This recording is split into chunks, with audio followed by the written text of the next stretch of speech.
They don't expect nothing from you except carry the luggage, do the laundry, and get our donuts. And that's easy. The harder thing is to be the leader. By May of 1991, 2 months before the Olympics, the team was set. One college kid and 11 future Hall of Famers. The man charged with putting it all together was the unflappable Chuck Daly. Okay, all set? I'm set. Chuck looked the part. He was the guy that looked like he owned the arena, but he would also push the broom. His hair was beautiful. His suits were immaculate. He wanted to win, but he wanted to look good. As the head coach of the Detroit Pistons, Daly did both, winning back-to-back championships in 1989 and 90. The Pistons are winners and still champions of the world. The Pistons were nicknamed the Bad Boys for their aggressive and some said dirty style of play, never more evident than in their memorable playoff battles with Michael Jordan's Bulls.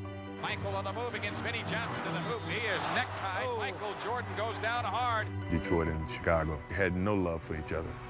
So when Daly was named the Dream Team coach, many wondered how he'd handle working with the Bulls' biggest star. I was being asked to wrestle with some demons and some issues. But the coach was well acquainted with the task of managing personalities. He coached the bad boys. And if you can coach those, you can coach anybody. One player Daly wouldn't be coaching in the Olympics, however, was his own star in Detroit, point guard Isaiah Thomas, who controversially had been left off the team's roster. No matter how much people try to say now, it was no big a deal. It was a big deal. I talked to Isaiah at the beginning of the year about the aspect he wasn't on the team, and he was not comfortable with it. I'm sure he is very hurt. He's a very deserving player, but, he was not selected. Thomas was well on his way to a Hall of Fame career, but was also seen by many as the biggest cultivator of the bad boys image in Detroit. And now Isaiah Thomas and Cartwright swinging. Isaiah was the general. He was the guy that would yap at his teammates and say, knock them on the ass, do whatever you got to do. A beautiful backdoor pass from Pippen, and he is walloped. He knew he was going to get hit. I despised the way that he played the game. Did you want him on the Dream Team? No, I did not want him on the team. Did Michael? Did he want him on the team? Well, I can't speak for Michael, but I don't think he wanted him on the team. Now, there has been speculation that your icy relationship with Isaiah Thomas is the reason that he was not selected. Well, what is your reaction to that? That was one of the stipulations put to me prior to me even committing, that Isaiah wasn't a part of the team. I was getting strong innuendos that it wasn't just, it was coming from higher places that didn't want Isaiah Thomas on the team. Certainly things are being pointed at me because of our relationship and of course about the way that the end of the game between Detroit and Chicago ended. We were picking the group just after the Pistons had been eliminated by the Bulls, and it was very bad timing for Isaiah. Everybody had fresh in their mind the picture of Isaiah walking off the court. Pistons wasting no time in getting out of here. They left the bench, although there's 7 and 9/10 seconds remaining. The Pistons just left. When the Pistons walked off the court before the final bell, I think it left a bad taste in a lot of people's mouths.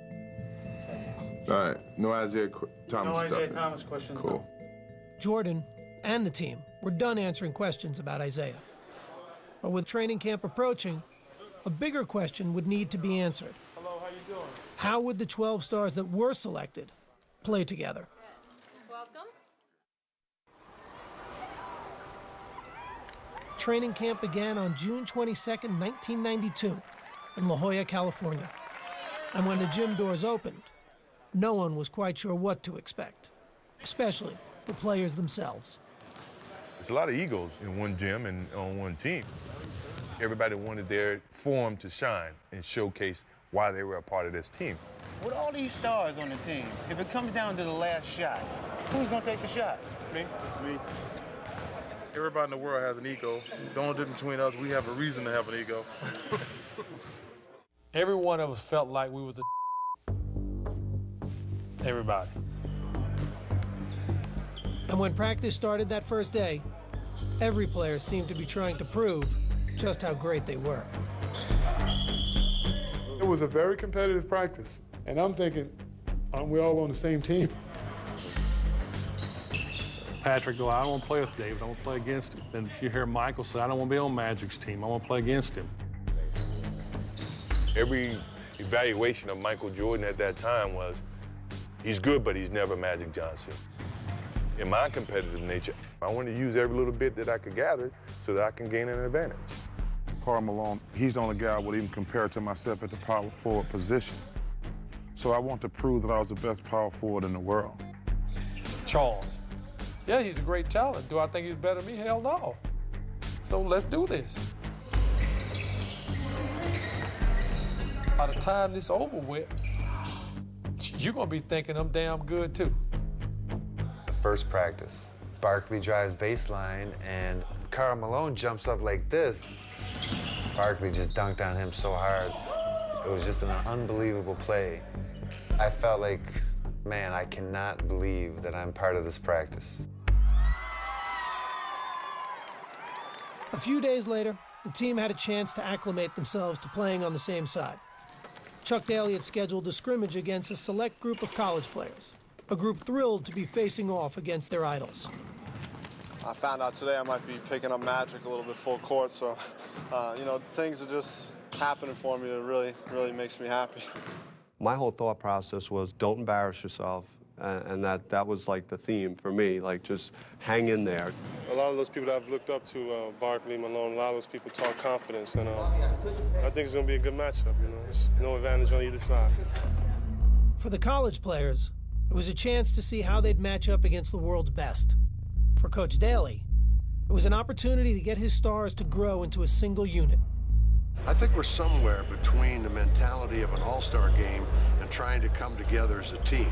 So we've got to continually work on this. Daly had been hired for his ability to manage personalities and egos. And when the scrimmage began, it became apparent that his players had left one of their biggest weapons, those egos, somewhere else. The non-fan would think, well, they're going to go in there and they're each going to want their own ball, and Jordan's going to be hogging the ball, and you know, Magic's going to be dribbling all over the place. Point of fact, it was the exact opposite. They overpassed. It was like, I don't want to start it off. You know, you do it. And before you realize it, the select team was beating us by 10.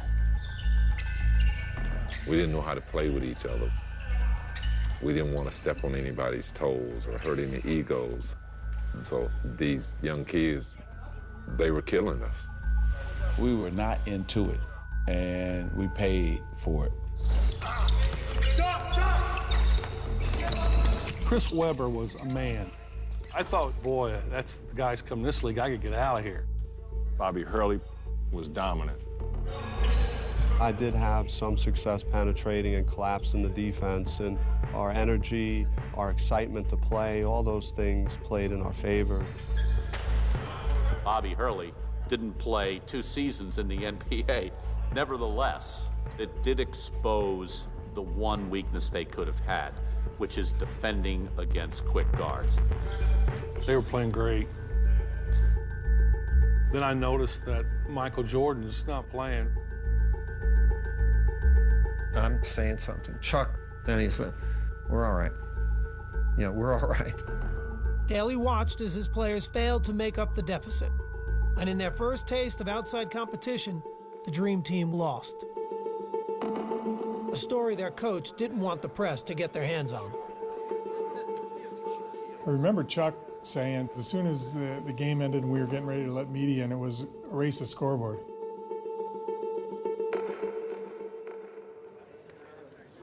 The media comes in, scores, if not hundreds. They can sense something. You can feel the tension, or you can feel something in the air. Well, some of these college players we've just got through playing against probably should be on this team, but they'll get their chance. The teams posed for a picture together, both not sure what to make of what had just happened. But the man in charge may have had the answer. He threw the game. You know, Chuck threw the game. If you look how much Jordan played and how he subbed guys in, not picking up, not making any adjustments, he knew what he was doing. It was legit. It felt tremendous. You know, what we were doing that day, you know, they couldn't stop it. There are kids who believe in Santa Claus too, and the Easter Bunny, and now that they've grown up, I hate to burst their bubble, but